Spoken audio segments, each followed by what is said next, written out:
Welcome to the live stream that everyone on Twitter is talking about right now. It is us. No other live streams going on the internet right now that are pressing newsworthy. hot button issues of the day. Everyone is watching and reacting to Morally Abhorrent World Cup 2022. Hello, everybody. Although one might argue if there were other live streams going on, they too would be morally abhorrent. There's certainly that going on. We're doing this from the studio today, which means we have all our toys. So, Chris Cody, you're behind the wheels of steel. Can you do me a favor and hit Stat of the Day, the short one? Start of the day, it is your start of the day. Start of the day, it is your start of the day. Start of the day, it is your start of the day. Start of the day, it is your start of the day.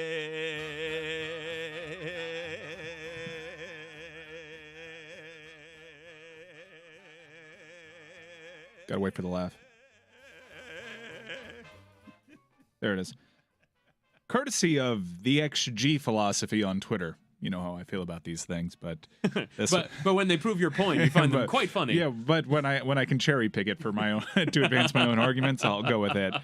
Romelu Lukaku accumulated more XG in the second half, that's expected goals, against Croatia, 1.98, than Morocco did the entire group stage, 1.35. Wow. Honestly, the more shocking thing is that Morocco were comfortable group winners on 1.35 XG. Right. In their last two games, they scored 4 goals. Right. They did so at They're just worldies. Yeah. So lots to get into. You and I were actually going back and forth on guess Lukaku's XG for that game. The golden generation for Belgium, if you've been living under a rock, they're out of the tournament, and they are out having scored 0 goals in a must-win game. Romelu Lukaku did everything in that second half that you would want him to do by introducing him to that game, except put it away. Put the ball in the back of the net. A huge outburst, obviously an immensely frustrating and crushing moment for Romelu Lukaku. Belgian team is out. Croatia, the finalists from last World Cup, they squeak in as runners-up in this group. Let's talk in the macro sense as to what this means. And there's already news involving Roberto Martinez. He's out. He is out. He is stepping down. That's a name to keep an eye on. Certainly did well with that Belgian team. They were on the doorstep a couple tournaments ago. They just never could push through and get the major one. And now a precipitous decline from where they were just a couple of years ago, because that golden generation far past their primes, and there isn't the stud talent behind them. Macro sense, what does this mean for Belgium? I mean, Belgium is ultimately similar. We spoke yesterday about other countries that have sort of from nowhere, like Uruguay is a country that based off population size, shouldn't really be a major power, but you just kind of have to find 30 players to fill a good national team, and that's what Belgium did. And there's been so much written and said about how they brought through this group of players, and we should mention the names. Like if you fill out a starting 11 with Courtois, Alderweireld, Vertonghen, Axel Witsel, even Marouane Fellaini in his prime, Eden Hazard, Lukaku, and De Bruyne. Mertens. Yeah, Yannick Carrasco, and you would see this glut of attacking talents. Like, how did they do this? And so it is kind of extraordinary that we're here now at the end of it. And I remember their first sort of major tournament. Kompany was in there. Yeah, Vincent Kompany as well.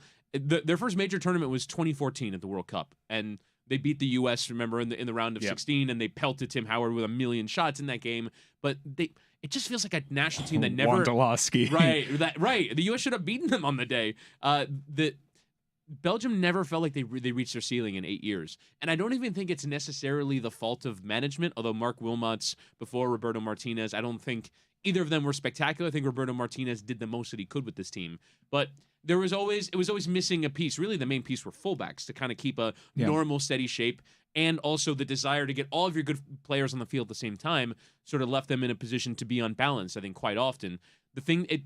just never came together. It's weird that such a talented group of players never really fit, and we saw them hit their ceiling at a major tournament. We've seen them play really well in qualifiers and at home and in World Cup qualifying or in the Nations League, whatever. But when they got to major tournaments, they never looked like the best version of themselves. I do think there are enough good players where they're not going to fall down and be, on the lower end of European teams. I still think they'll be a middle of the pack European team, but it's time for regime change. All the old players got to go out, and a bunch of new players got to come in. We saw Jeremy Doku today, who was sensational off the bench. He was dynamite. And they have another player who was really good for Club Brugge, Charles de Ketelaere, who made a move to AC Milan in the transfer window. So they've got some players coming through, but nothing like De Bruyne, Hazard, Lukaku, and all these players at exactly the same time. Take it for what it's worth, but this was a team that entered this tournament FIFA ranked number 2. Yeah, one of the favorites. However, it's funny, they were FIFA ranked 2nd, but in this group, 2 had to go through. I think you and I thought if there would be a sneaky team in there, it might be Canada. No one really saw Morocco winning this group. Mm-hmm. I think that's probably the most unexpected winner for me. But Belgium being out, Lukaku's performance, let's try to put this in perspective because it's not going to be fun being Romelu Lukaku. This was a guy that was obviously a hero in Belgium. Premier League fans are vastly familiar with Romelu Lukaku. Had a lot of good capital bought up in England. Had positive stays, especially if you're an Everton fan. You're a fan of his. But the bizarre timing of the Sky Sports Italia interview that he did to force his way out of Chelsea really changed the narrative around him. Reports were made that he wasn't the most professional. Obviously, just doing that interview wasn't the most professional way to go out in Chelsea. And I don't want my blue to show here.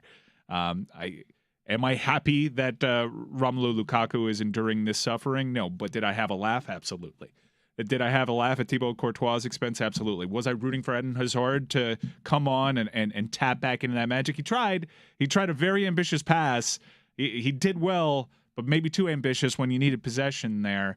Romelu Lukaku, I think, with one bad spell that he blames his agent for enforcing that move, with one bad spell has really made the public sour on him, and a lot of people are going to be reveling in this embarrassment.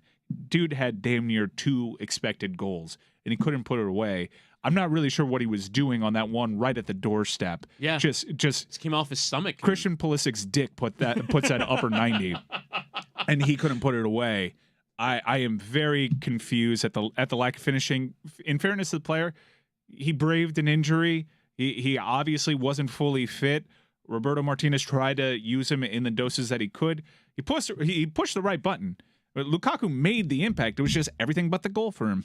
And it's the fickle nature of international football, because if this tournament were played in the summer of 21, when Kevin De Bruyne is coming off a spectacular season in Manchester City, and Romelu Lukaku is coming off a spectacular season at Inter Milan, where he helped them win a league title that had eluded them for more than a decade, Belgium, I would have favored them significantly. But then you mentioned the move to Chelsea. It's for £90 million. It's a disaster. He was meant to be a missing piece for Chelsea, who had already won the Champions League. Yeah, and it got off to a pretty solid start, too. Yeah, and it was a couple good months, and then for whatever reason, it just completely fell apart. Self-sabotage. Yeah. Self-sabotage. Came out of nowhere. He got off to a decent start. He was kissing the badge. Everybody there wanted it to work out for him. And Chelsea fans were naturally skeptical of Lukaku because of his first spell at the club. He came through the missed pen at Chelsea in the Europa Cup, in the Super Cup. Right. I mean, there's that specific instance, but it's just sort of more felt like he just couldn't crack it as a Chelsea player. No. And that's happened to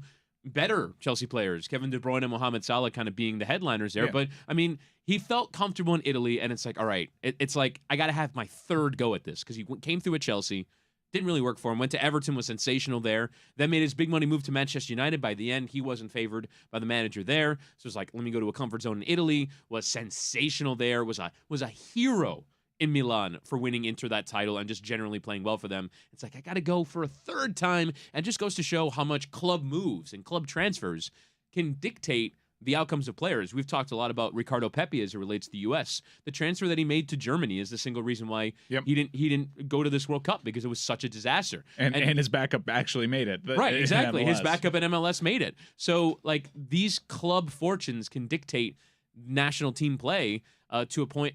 But even still, even considering all of that and how much of a disaster the last 15 months of his club career have been, those are chances that in any normal situation, first off, he's in a position to make, which is the good bit. But that 2xG figure is you're in a good spot and you failed massively. Yeah. And it's just hard to watch chance after chance. First one, hitting the post. Second one, header over the crossbar. You mentioned the one that it's across to the back post. It bounces to him. He just sort of takes it off the tummy, and it just sort of dies there. And it's just agonizing to watch that because, honestly, Croatia, for as much as they are getting through, it's not at all similar to how the U.S. sort of defended their way to getting through the group. They were giving away chance after chance after chance without really any reply. Croatia, on the evidence of today, deserved to go out. Yeah, Croatia have only been impressive once. Yeah. And resilient because Canada opened that game against them about as well as you could ask for, and they smashed them throughout the rest of the, let's call it 100 minutes, because this World Cup is so odd. Although it's starting to, that stoppage time is starting to come down. We were playing the parlor game today with Chris Cody and the team. It was a 0-0 game. It was a 0-0, but I mean, it felt like minimum 6, and then all of a sudden, we should say that game was electric. There was incredible. There was end-to-end action, chance after chance, particularly for Belgium. If you had to handicap it, Witty, how many players on the heels of this disappointing World Cup for Belgium are going to announce their international retirement? All right, I'm going through in my head. I think Axel Witsel is probably done. Jan Vertonghen for sure. Toby Alderweireld for sure. And Hazard maybe. Yeah, no, I think Hazard's done. Yeah, Hazard. I mean, I'm just trying to think of. I mean, Torgan Hazard's 29. I mean, in theory, he could sort of make the next one as a sub. Mertens. De Bruyne. I think Mertens is. The thing is that, like, it's a little bit different when you're sort of in your early 30s and you play for a European club because there's a major tournament every 2 years. Yeah. And it's not crazy to think that Kevin De Bruyne could still be playing at a very high level in 2 years' time. I think KDB and Courtois, you can write them into the team sheet for the next Euro. Even, I mean, Lukaku is 28. I mean, it's not but he's looking washed. I think depending on the man, like his health situation, like he can find it again. Particularly in Italy. I would not be surprised if in 2 years he's banging form. And he's 29 now. Well, who's going to press him? I mean, their main option behind him is Michy Batshuayi. Right, exactly. They Lukaku, really need to Lukaku redevelop. will go again. They need to redevelop. It's still an appealing job. There's still a lot of talent there, especially with the European competition. And I wouldn't be that surprised. So Roberto Martinez is out. His main assistant is Thierry Henry. That feels like an easy step up. I would not be surprised if Thierry Henry was managing Belgium in the 2024 Euros. And I know we're all pro Greg Berhalter right now, but even very successful international, we saw this with Antonio Conte, like that is a high stress job. Clubs come a knocking. Historically, you don't see headmen in charge stay for 2 World Cup cycles.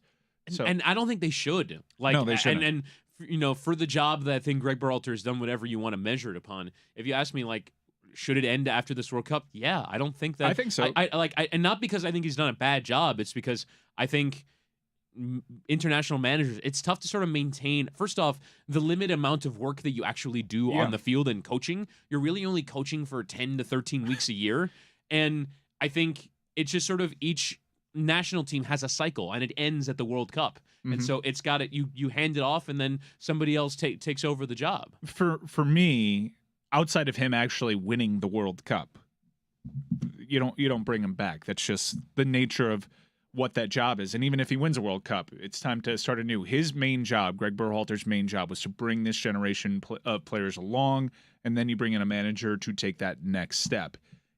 Is Roberto Martinez that manager that takes the U.S. the next step? He's always, because he's been so visible with the U.S. soccer media covering World Cups for ESPN and on Euros, very visible. And on the Champions League for CBS as well. Yeah, so he's always been a name that's kind of been linked, and I've seen some on U.S. Soccer Twitter already dreading that. I don't think he did a bad job with Belgium.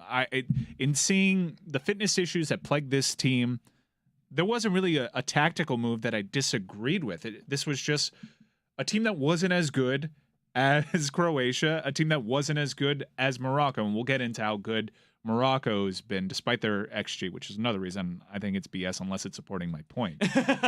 Because I think they've been fantastic. And the whole Moroccan experience has been good. but there wasn't really anything Roberto Martinez could do about this. The one thing that I would say is they have played better, and that's why I thought Belgium would be okay at this World Cup, is I've seen them play pretty well, again, in these non-high-stress situations. In qualification, in games at home, in Nations League and all that, I've seen Belgium play teams off the park. Yeah. And good level opposition in Europe. Even dealing with all the injuries, though? I mean, they've navigated Hazard's absence. Yeah, I mean, it's just sort of, I think they had a run of players with a run of form that dipped at the wrong time. But I've seen them capture something as a team, as a unit, better than what I've seen at this tournament, and that is ultimately a failure to deliver of the manager. You can't have any fault with what they did today. Today, clearly their objective was go forward and score as many goals as possible and beat this Croatia team. You win and you're in, and they couldn't get that done. So, and I think the way that they probably didn't do enough in the game against Morocco.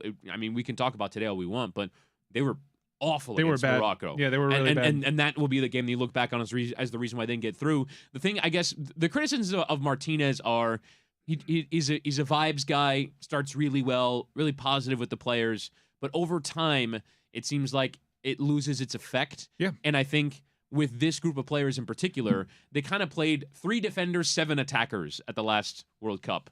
And they've tried to wedge in as many attacking players as possible. And so I think that there are times where he loses his balance a little bit, and the tactics aren't always perfectly resolute. Yeah. Especially when you compare to the U.S. team now, went that and way how with strong they are defensively. Went that way with Everton. Obviously, more games to be around your players on the club side. Probably another argument for why each international manager has a cycle. Roberto Martinez actually was with Belgium quite a while, longer than even really successful coaches. He would have taken over ahead of the 18 World Cup, so after the 2016 Euro. So he's had 6 years with this group. That's a mighty long time. Yeah. And I just think that this one went out so predictably, especially when you consider the injuries that they carried into this World Cup. And again, I don't think KDB is that comedic naturally. Maybe he answered that question honestly, and that's obviously the result here. Morocco, surprise winners of the group. Everything about the Moroccan experience has been super enjoyable, from the fan support that they've received to Hakim Ziyech kissing the badge and being all about a Moroccan national team that he was internationally retired. That boat had sailed.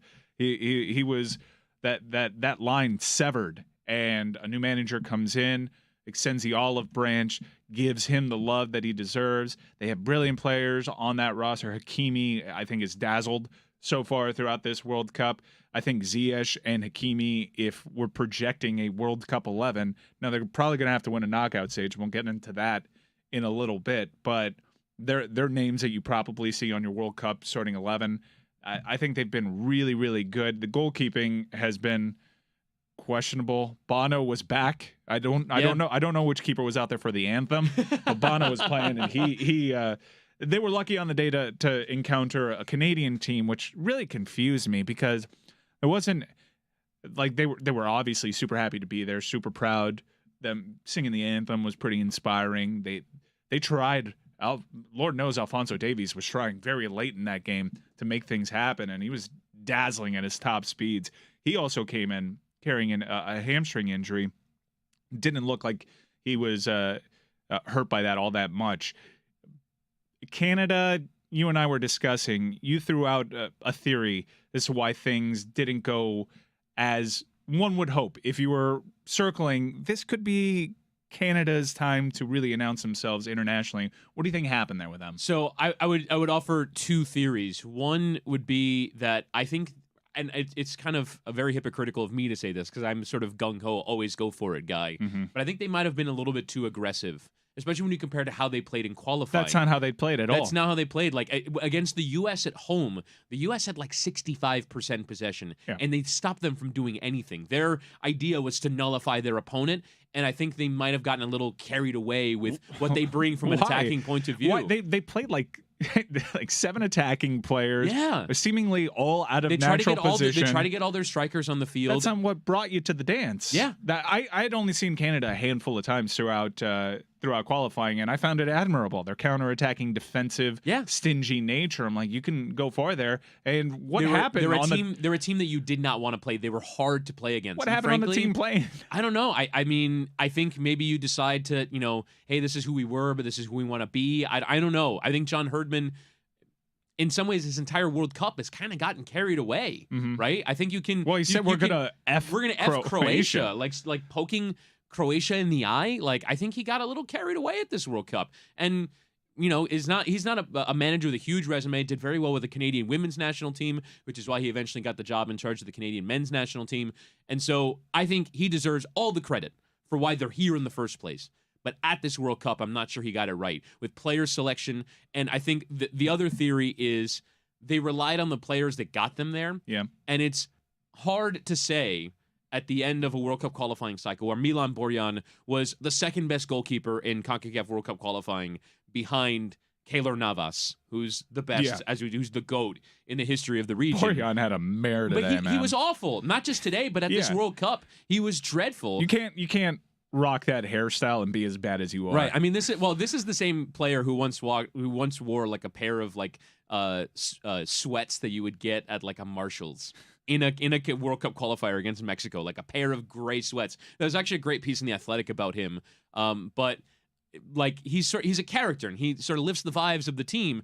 But I think they have a better goalkeeper behind him in Dane St. Clair, who was very good for Minnesota United this past season. I believe you just off of what I've seen. and in midfield, they were insistent on playing 39-year-old Atiba Hutchinson, who obviously deserves to have his chance to have a go at the World Cup. He's stuck with Canada through thick and thin, but he started in the first two games, came off the bench today. We watched the game together on Sunday when he had clearly run out of gas by halftime, and then they make two changes at the half, and he's not one of them. No, and so I appreciated them going for it though in the second half, they've gone for it in this whole tournament. Even today, they're statistically out, and they're like down to the end. They're placing the ball down to try to get the restart. Like they wanted to knock out Morocco today. That's kind of like what they sort of felt like, and I appreciate the ambition, and they were a fun watch. That we can't deny. From minute one, they were among the more entertaining teams of the tournament. But they got 0 points. I love that Croatian game. That was really fun. But they got 0 points. And so it's just they went ahead on Croatia, and we know that they throughout qualifying they had a really good defensive identity. Yeah. They're like, hell yeah, we did it quickly. We got one. Let's go for two now. Let's go for four. Yeah. And they got and to be they fair, got effed. I forget which Croatian player had the banter. Yeah, I think it on was them. It's like they came in saying Vlahovic it was one of the Croatian players. Yeah, where he said it's pretty clearly who got effed in that. The World Cup is awesome, even though it's morally abhorrent. And we should remind you that thousands of migrant workers died. There's no real transition. We're just we're going to watch a thing. They detained a Danish journalist who was filming Qatari police having a go at Iranian fans. I saw that because they were protesting, and that Danish journalist was asked to delete the video, and he did. However, that video remained in his recently deleted folder, so he still had the video and the photos and was able to tweet them out. But they detained someone for merely taking video of something that the Qatari police were doing. Yeah, innocuous shirts and armbands and rainbows and women, life, freedom, and the inability to follow up on these stories. Lord knows what's happening to these people that are being detained. It's really hard to find out if these folks are okay. So it's only the tip of the iceberg. The stories will be coming out after this. You also have these people are wearing Qatari police uniforms, but also there's FIFA security that is doing the bidding of the local government from some of these videos. It's just all of it is very bad, and they're setting themselves up to do this all again with 2030. Yeah. If you see some of the countries that are involved in that and some of their approach, and I really hope that they can learn a lesson from how this all went down. I hope they have Netflix. Yeah, or Gianni Infantino, the FIFA president, is running unopposed. Mm-hmm. So the political dynamics, I imagine, are not going to change very much within FIFA. I mean, there's talk about, break away from the major European nations and the major revenue drivers in the World Cup. But ultimately, this organization will be putting on this event, and, the voting process got better and maybe I'm saying that because the U.S. won it, but they got the 2026 World Cup, and now every nation has a vote, and it's not the power is not in the hands of 22 people like it was for the hosting rights for Qatar and for Morocco. But yeah, I mean, 2030 Saudi Arabia is linked with potentially hosting. The one that actually would seem to be the coolest is all of the CONMEBOL nations coming together. Yeah. I think there's 7 countries in South America that want to host the World Cup together as a joint bid. That would be awesome. But yeah, I mean, we are constantly reminded. And the thing that's so strange is that if you read FIFA's platitudes and their vision of who they think they are, they think they're this sort of peace-generating, morally unify righteous, the world through sport. Exactly. Like they're this morally righteous organization. And even like the rules that Iran were tossing at the U.S. to toss them out of the tournament. Well, if you denigrate another country, then we ban you forever. Like it's only positive. Like they really talk a good game about who they say they are. And then, as you say, they're doing the bidding of the Qataris and their discriminatory policies. So we're coming to you in between games because, in large part, we didn't expect much of anything outside of chalk in these late games.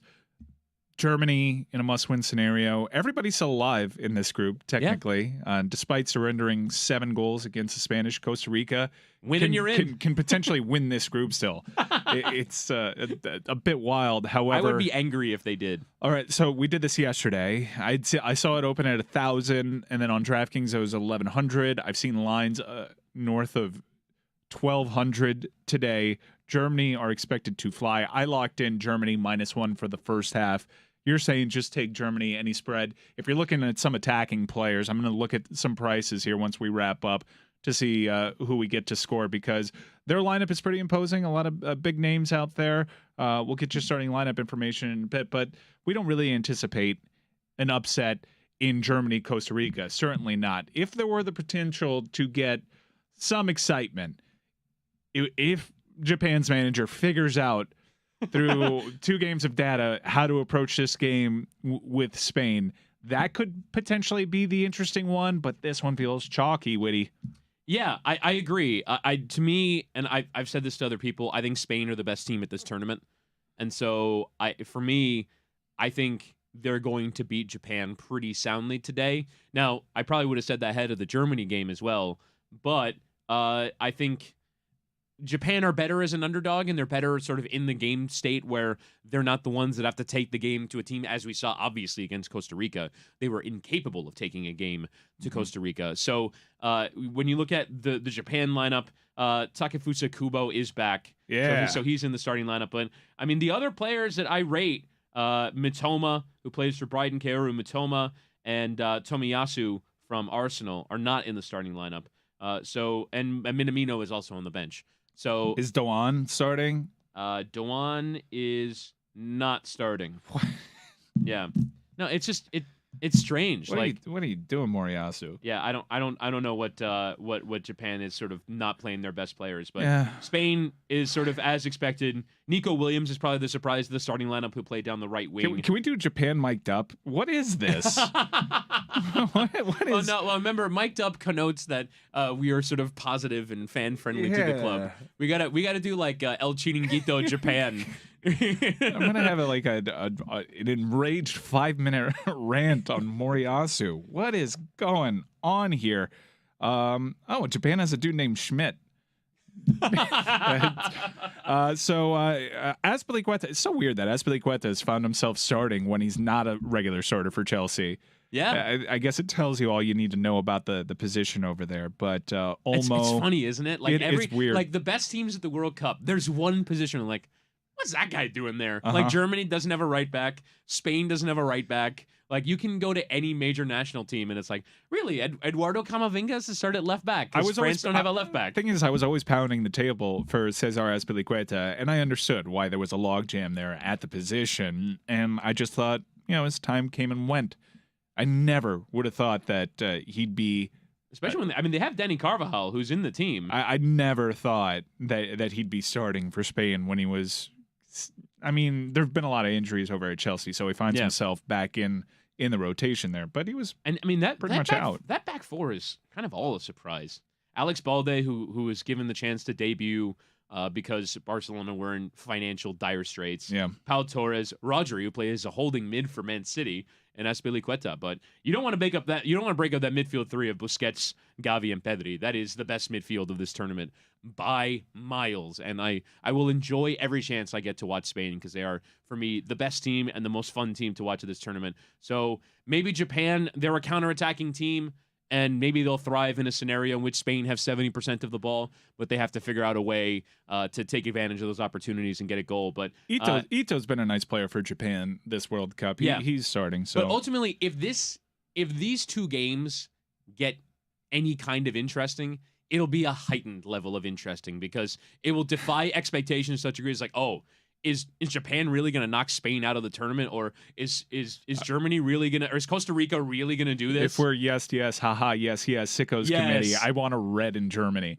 because I still think Germany would beat a 10-man Germany. They would have to get down to 9 against Costa Rica for me to think that they have a shot. If like 10-man Germany would have 65% of the ball. What do you think the line would be if they're just starting with 10? If the game started with Germany down to 10 men, Germany would be minus 200 favorites. Wow. In my view, if you ask me, what would the line be if there was a red card after 5 minutes? It would be minus 200 to Germany. So Costa Rica, from what I can recall, unchanged. They're not. As long as Joel Campbell is out there. No, I'm saying unchanged. I'm saying unchanged from 2008.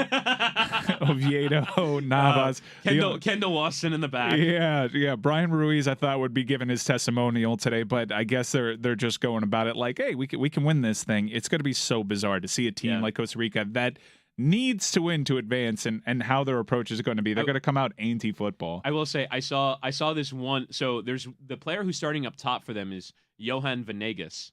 Who I remember for a brief spell in Major League Soccer in which he was awful with Minnesota United. And here are his minute totals in 2023 by game. 23-0, 16-90, 8-0-0-0-0. So they are starting a player up top who has not played since September. Actually, this will go all the way back to June. Yeah. So Johan Venegas, 34 years old, is starting up top today for Costa Rica. For Germany, they could try a couple of different formations here. Now that Havertz, once again, finds himself on the bench. Yeah.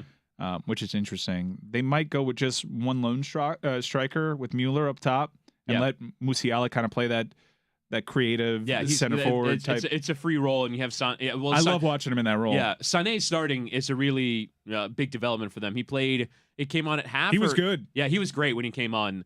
I mean, Sané and Gnabry as wingers is just absurd. Sané hasn't really dipped into that form pre-injury yet. Yeah. And I think that I don't pay super close attention to the Bundesliga league fixtures outside of Der Klassiker, but Sané looked like the player that he was pre-injury in that second half against Spain. Musiala has really impressed me. I know there are times that his inexperience has shown at times. When he's the finished article, that's one of the best players in the world. He's pegged as next. Yeah. He's one of those, this could be the German Messi. We've seen a lot of those come and go and fail, but he looks pretty dynamic. Midfield, man, this is an odd team. I don't really trust their back line at all, but they have a special keeper still, Neuer. So a couple of different tactical options, pretty malleable starting 11 for Germany. Interesting that they're theoretically moving Kimmich to right back because he's such an influential player in the middle. Yeah, but he's done it several times. No, he's done it at a high level. I mean, Kimmich is one of the best holding midfielders in the world. Yeah, and so he's also one of the best right backs in the world. Yeah. So you sort of when he came on, I was introduced to him as a right back. Yeah, and he was but he's been great dynamite. since moving to the middle. But I mean, Goretzka and Gundogan in the middle is pretty good. They'll be fine. But I think it's the right move because they've tried. Gundogan takes their pens. Yeah. So you might get a tasty price because in run of play he doesn't necessarily score that much. If I could bet, we haven't seen a red card yet. This is my odds-on favorite for a red card to be flashed. Anytime goal scorer Ilkay Gundogan is plus 210. There you go. Some juicy prices there. Yeah, you're not gonna get a lot of value with German goal scorers today. You kind of do. So because you know what, the DraftKings odds. If I may offer a bit of advice, overemphasis on the strikers. because the top price guys are. First off, I don't know if this has been updated since the starting lineups have come out, but the top odds are Mukoko, Fulkrug, and Havertz, who's not in the starting 11.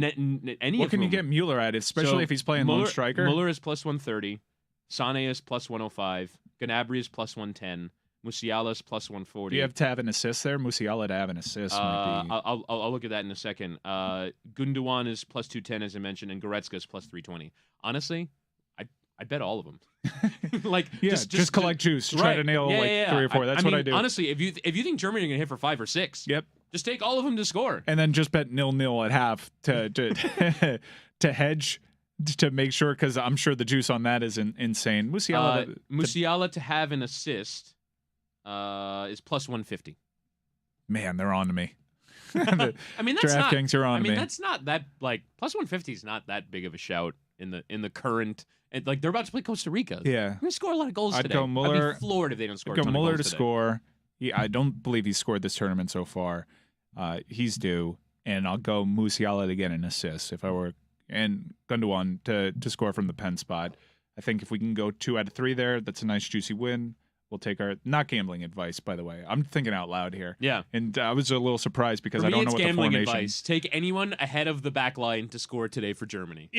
Yeah, and some books offer live in game, and if Havertz comes on, it's probably going to be out of hand. I probably should wait until games start, because I'm offering. Some of my friends are asking me for betting advice in the World Cup, and I am appalling before the game. During the game, once I get a feel for a game, I got it, but before the game, woof. If you want a future, Moriyasu to get sacked at the end of this Spain game. I wish you were on Japanese Talk Sport or something like that. Like you could do a phone in for 8 hours. Dude, I cannot tell you how many times I've read Moriyasu's Wikipedia page over the last.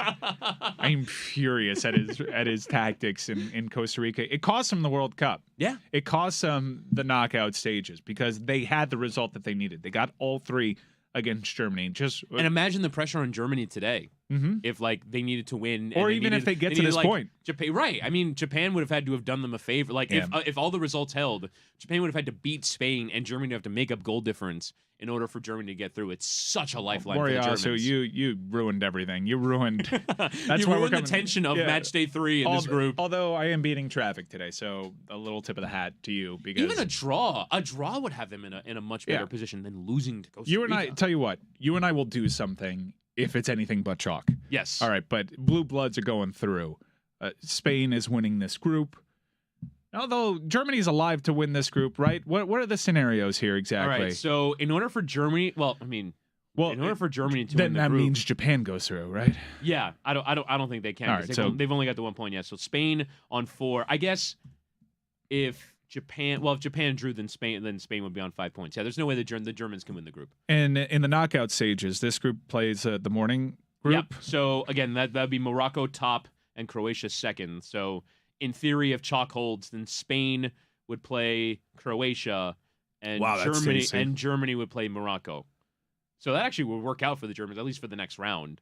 But they're thinking about winning the thing. They're not thinking about can we beat the team in the next round? Yeah, that the atmosphere for Morocco games, it's going to be a road game. Yeah, it's going to be in a way like for Germany. Those are 2 great round of 16 games. They have not. Germany has not been impressive yet in this tournament. They're probably going to put up some style points today to inflate that price a little bit up against Morocco. But I want to see what the lines are for that, because Morocco could be tasty. So, all right, that's going to do it for us here today. We'll be with you live tomorrow following the late fixtures, because there's stuff to play for. I'm very curious to see Brazil's approach tomorrow. We may see some rotation, which I'm actually kind of geeked up about. Yeah, because I want to see some of these attacking. You just want to see a starting lineup. Brazil make 8 changes, and those changes are better than any American. I know. I want to take Anthony to score. So I'm. You should do it now before the starting lineups come out. Yeah, and I think look, Serbia, Switzerland is a monster. Serbia has not performed nearly as well as I thought that they would. So I already kind of locked in Serbia to not lose. And so I'm excited about that, and it's winding down the group fixtures. That's my favorite part of the World Cup. I mean, especially and we talked about it on the show today. This ends because of the 16 groups of 3. at the next World Cup. There is no more simultaneous kickoffs on the final day. This is a little bit of history. Yeah, the next 2 days are us watching them go. Sad to see it go. Really sad, because I've really enjoyed doing this throughout the group stages with you, and I've just enjoyed it my entire life. And we don't really know what the format's going to be for the next World Cup yet. It's been proposed. I mean, there is still time in theory for it to change, but 16 groups of 3 is what it looks like right now. Yeah. So savor the moments. These are the ones that we hold near and dear, even though it's happening in a place that it shouldn't be happening in. We'll be with you tomorrow following the late fixtures, and we'll give you a proper preview for Netherlands-US, because if you're watching us live on YouTube and you haven't gotten around to the main show, DLS, Dan Le Batard Show with Stugotz, had Walker Zimmerman on today. I really enjoyed that interview. Yeah. I enjoyed the Battle of the Man Buns that we're potentially going to see on set pieces in that match. And we asked him all about Captain America and to find out. By the way, Pullis, it's on his balls. It wasn't his balls. You know what that means? What? It was his penis. It was his penis. Also, check out Good Rivals on Amazon Prime Video. Right now, word of mouth is pretty good. I'm seeing really good feedback on Twitter and social media outlets, and it's good supplemental viewing. You, like me, have probably maxed out your credit cards on U.S. soccer gear. You, like me, are probably hungry for anything U.S. men's soccer you can get your hands on. There's a pretty good documentary series with episode 3 premiering shortly with that details the history of the great rivalry in CONCACAF, USA versus Mexico. And it's honestly, good rivals. The U.S. story in the overall, right? Because they sort of chronicle how the U.S. went from a nation that was completely anonymous on the world stage to one that was competing. In some ways, their rivalry with Mexico, including when they beat them in the round of 16 in the 2002 World Cup, was sort of them rising, and you could sort of track their progress when they beat Mexico in the 1995 Copa America. And so you sort of see the rise of the overall program as much as this rivalry I'm also itself. excited to see this next episode, see more recent history. Yeah. Perhaps that game that we went to in Cincinnati, the last World Cup qualifier on U.S. soil, because these teams are joint hosting the next World Cup. There is no qualification process, and we don't really know what it'll be next World Cup or World Cup after that. Yeah. We may not know if qualification out of CONCACAF might be startlingly easy going forward, because like 6 teams will get through and you just have to like beat Guatemala or something like that. So we have no idea what to expect, but make sure to check out Good Rivals. Great job by everybody over at Meadowlark that went into the making of that. We have plenty of good things over here at Meadowlark Media and the Dan Le Batard Show. Witty, once again, for the people watching us for the first time that may not like our voices but may want to hear other ones, we got you covered on nearly every aspect that you can break down the game in. Yeah, so we will first off be together to watch the U.S. game against the Netherlands on Saturday. Full pre-match, halftime, and post-game coverage to come. Football with Grant Wall. We're doing our preview episode of the U.S. Netherlands today, so that'll be out. Most important thing with Ashlyn Harris and Ali Krieger. New episodes coming out throughout the tournament. After the Whistle with Brendan Hunt of Ted Lasso, who plays Coach Beard, and Rebecca Lowe. That is a smash hit, by the way. Right. I mean, and we talked about that like, being a top podcast on Apple. It's a top podcast on Spotify as well. So it's not even just that it's a co-Apple production. Yeah, I saw it in top 5 all podcasts. Yeah, no, it's incredible what they've done on that podcast, and obviously 2 enormous talents and stars. Rebecca Lowe is such a good podcast host. Old friend of the pod. Yeah, old friend of the pod. Also, check out the Cooligans that are going quite often during the World Cup as well. So we got you covered here, and we'll be doing these post-game shows really throughout the rest of the tournament. I think we're only missing 1 or 2 more days of action coming up. So we'll be on tomorrow after the final day of the group stage, and we'll be on Saturday after the U.S. round of 16 game against the Netherlands. With pregame, halftime, postgame coverage, and everything goes on the podcast. Make sure to rewatch these videos, too, to see how wrong we were about stuff. So, till we speak again, we're signing off for Morally Abhorrent.